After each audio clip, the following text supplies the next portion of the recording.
Alright, here it is. Here it is. We are live. We are live. I doubled everything I just said. Okay, I know. 5 minutes late. I'm sorry. It's been a stressful day, okay? And I am live on YouTube.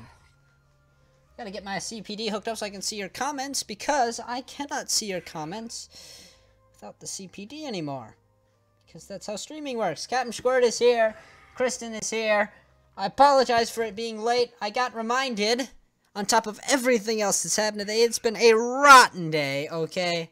I'm just gonna leave it at that. On top of everything else that's happened today, I got reminded at 5:30 that this is my week to clean a massive building top to bottom.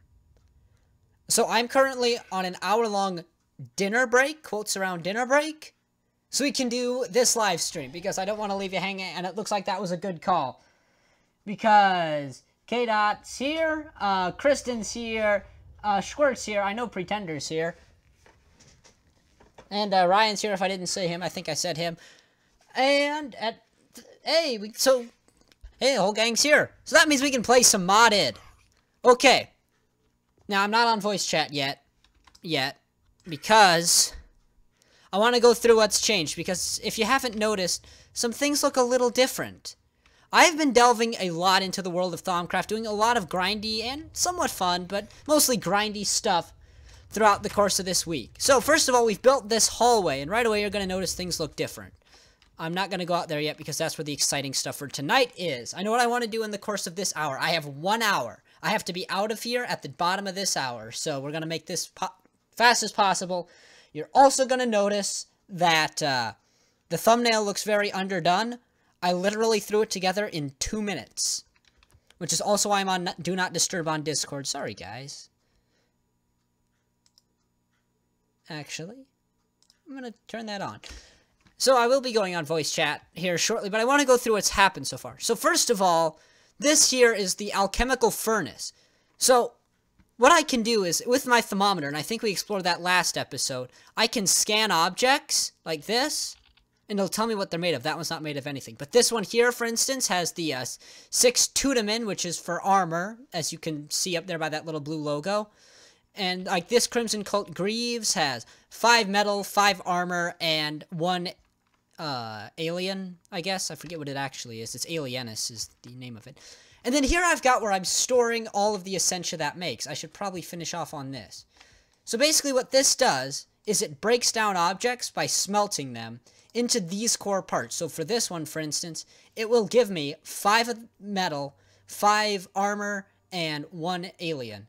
So, and what it'll do is it'll pump it into these arcane albumics, where I can then extract it with these files, like, unfortunately I have some in there, like this. So I can just extract it, and it lags so you didn't see it, but now I have 4 files, each containing 8 senses, which is what the owl one is. Please tell me I have a census jar located. No, I don't. Okay, we're just going to stick it in that one, and because that's close. That's close to where it should be. I've got them alphabetized, basically, and then my 6 primals over here, so we have, I don't know where Perdicio is, but we've got Ordo and, go! Are we lagging on the stream? Holy cow. Oh, meanwhile chat's going nuts. Oh, everybody was in storms and lost power. R.I.P. guys, R.I.P. So, actually, I'm going to shrink out of this because that'll save me frame rate. So we've got our Ordo, we have our Aqua, our Ignis, our Air, and our Terra. And there should be Perdicio for destruction in there as well. But then out here is where the interesting stuff starts happening. First of all, here we have a Crucible, which is used for alchemy, which is basically just a way of constructing new objects. You'll see things in here, ignore that right there, like Nitor, which is where you always start with it. If I have 3 Ignis, 3 Lux, and 3 Potentia in the cauldron, and I throw in 1 Glowstone, I'll get a Nitor. Now how do I get those in? Well, remember how I said objects like this are made of certain things? Well, if I were to throw, for instance, these Crimson Cult Greaves into the cauldron, or the crucible it is, I would get 5 points of metal, 5 points of armor, and 1 point of alien into the crucible. So then I could throw in the glowstone, say if I had something that gave me, well, let's just check again. If something that gave me Ignis, Potentia, and Lux. Lux comes from torches mostly. Oh, here's my Perditio. So now, what's this thing up here? Well, this is the alchemical construct. You're not gonna, let's not think about why I have a bucket of liquid death in there. But basically, what this is, what happens is, I can put a catalyst item in there. So for those crucible recipes I showed you, for instance, if I were to put glowstone in fact, let's go get some glowstone quick so I can demonstrate. By the way, quick soil, we're very efficient for getting around.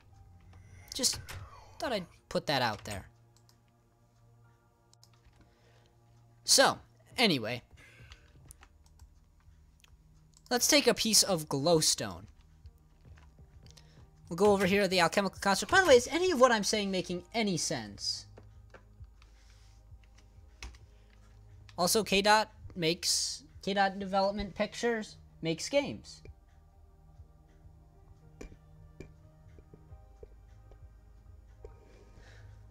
Unity's a good program, I might add. I've used it a couple times, it's nice. So, here you can see then, for this recipe for Nitor, I would need 3 Ignis, 3 Lux, and 3 Potentia. So, if I were to put those in warded jars out here, and have it pumped in, it would make me a single piece of Nitor. And that's basically how that works, in a nutshell.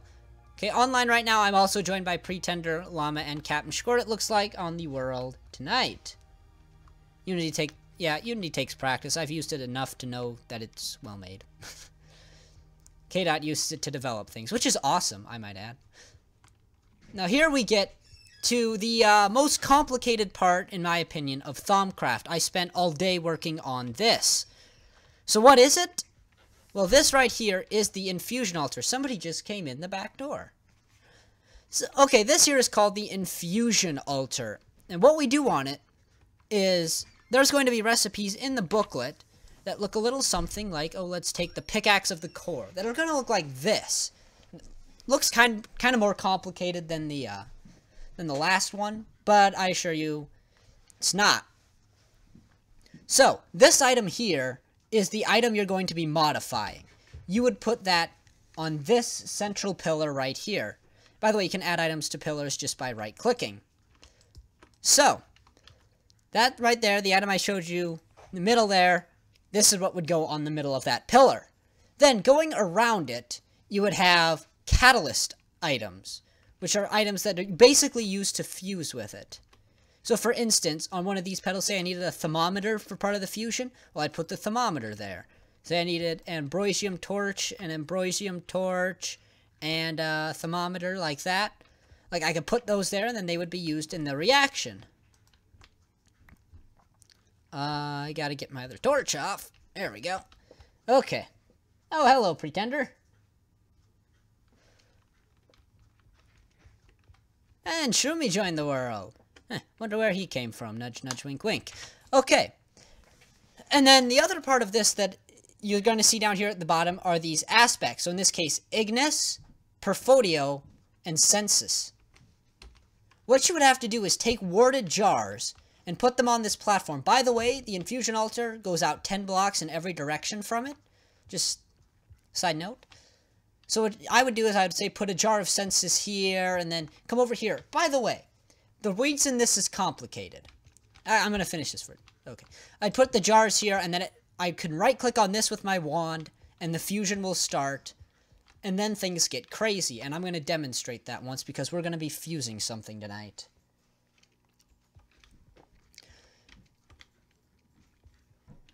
Chat's just going crazy. So, that would be how fusion works. Now, where this gets complicated, the infusion altar is all about 180-degree symmetry. So if I were to draw a line right down the middle, what's on this side, up to 10 blocks away, had better match what's on this side, up to 10 blocks away. Similarly, if I were to draw the line here, what's on this side had better match what's on this side 100%. So, what are these candles then, right? Let's look at these candles. These candles are stabilization items. See, if I were to just leave this whole area blank, the infusion process is very unstable because it's a bunch of magic being pulled towards a central object, and, you know, the object was made to be the object, not to be fused. So infusion is unstable by default. Adding these white tallow candles and a good arrangement of arcane pedestals, as well as various other things, which I think it lists in here? Does it talk about... Okay. Yeah, these effects can be reduced by various means. You can keep the infusion structure as symmetrical as possible. It's about 180 degree symmetry. And... yeah, I just want to keep everything. Candles, skulls, and crystals are your objects that are going to be negating the instability. Now, what happens when it's unstable? Well, that's where things get scary. Because there's a chance the entire time the infusion process is happening, and it is a slow process. The whole time the infusion process is happening, there's a chance that these items could fall off the pillars. And if you don't have enough aspect in one of your jars, you're going to be in trouble. Because that's just going to break everything. Just fair warning, make sure you've got it all right before you start. So, here we have... so, what will happen during the infusion is an item can sometimes fall off the pillar. And then you got to race over and get it back on before it tries to pull it in. Because if it tries to pull an object in, and the object isn't there, that can be an aspect, which would come out of your warded jars, or something on the pillar, and it isn't there, you're going to start having bad effects happening fast. Bad effects including flux spilling everywhere, the whole infusion altar exploding, a bunch of bad mobs spawning, among other things. It's just going to be an awful deal. Now, if you have to abort an infusion, by the way, because everything's gone horribly wrong, you've forgotten an aspect, etc., take the item off the central pillar and be prepared for one massive burst of bad things to happen, but the infusion process will stop. Now, the trouble with flux spilling everywhere, which is probably my least favorite thing that can happen here. If flux spills everywhere, if you leave flux sit for too long, it makes taint. And if you leave taint for too long, you'll get the tainted biome, which spreads out over time and eventually conquers the entire dimension, which we don't want. Because taint will also kill you and turn everything purple, basically irreversibly, without ethereal blooms, which I have yet to discover, because you have to do some things for those. So anyway, that's basically all you've missed. I've done a bunch of mining since last time as well, and just a whole bunch of research. As you can see, the Thaumonicon is filled up with lots of fun stuff we get to explore here in future streams. By the way, I know I didn't do a stream last Sunday, but I'm going to try to do one tomorrow to make up for tonight's shortness, because I have to be out of here in 40 minutes. So, one of the things that can happen is when you follow evil research, please tell me there's an evil research on this page. Doesn't look like there's evil research. Like this here, if I were to follow this, you're going to see, down in this corner, I have gained permanent warp. You actually can't see it behind my armor points, but I gained permanent warp. Now, warp is a bad thing in ThaumCraft. Because basically what happens with warp... lost my train of thought. What happens with warp is you start having bad things happen to you. Slowly, little things at first, like, you know, you might have strange whispers reveal secret to you, and, you know, that can even be helpful because you get an aspect point, which, by the way, I've discovered all the aspects that are in the game, apparently. Ah, big message to Kristen there in the chat. Tried to read it. Where was I? Well, yeah, but then warp. As it progresses, you start getting things like hunger. You come down with Thaumaria, where you basically leave a little mess of flux underneath yourself. And then you get flux flu from that, where you can't use spells and craft properly. And, man, things just go wrong fast with warp. Sometimes you'll even get to a point where Eldritch Guardians will spawn near you because you're just so warped as a wizard. But there is one good thing, and by good, I mean absolute core of evil thing that can come out of being a warped wizard. The Eldritch Revelation, which I had happen today, and I was hoping it wouldn't happen yet, but it happened. So, I get this new tab here. And this new tab here lets me get to the point where I can take on the final boss of ThaumCraft. This is 1.7.10 modded, by the way. Ooh, can you hear the heartbeat? That is a result of warp. Sometimes you get those random heart beating sounds. And they're scary. You know, they're solidly scary. My headphones are really bass boosted, so it sounded more like a big drum, but it can be scary sometimes.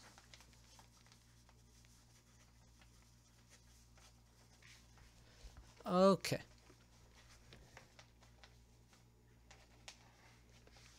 So, we want to do some infusion then, right?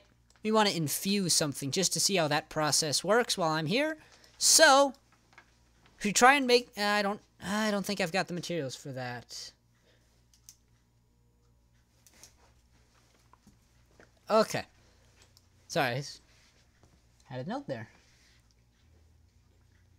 The best you've ever done for modding is make things flammable. You know, material defining, that's a good one. And entity drops have to be super dumbed down. I don't know. With a little practice, I'm sure you could get it going. Let's make ourselves the Sword of the Zephyr. Ignore any mumbling you may hear in the background. There's lots going on. Like I said, it's been a crazy day. You can't even imagine. Maybe you can imagine. I couldn't have imagined until it happened. That's the truth. Okay. I'm gonna put this back here. Remembers the time where P8 gave us all headaches? I do. Hey, Llama Lord is here as well. Hey, Llama. So, we want to do an infusion. We're going to make the Sword of the Zephyr. So what do we need? First of all, we're going to need a Thaumium sword, which is, a beautiful opportunity to get to demonstrate the alchemic rather than just talking about it. So what we're going to have to do is we're going to have to make a piece of Thaumium, which isn't that complicated. Actually, that's a really simple recipe, a good way to show off how it works. Some recipes get complicated. Oop, not into that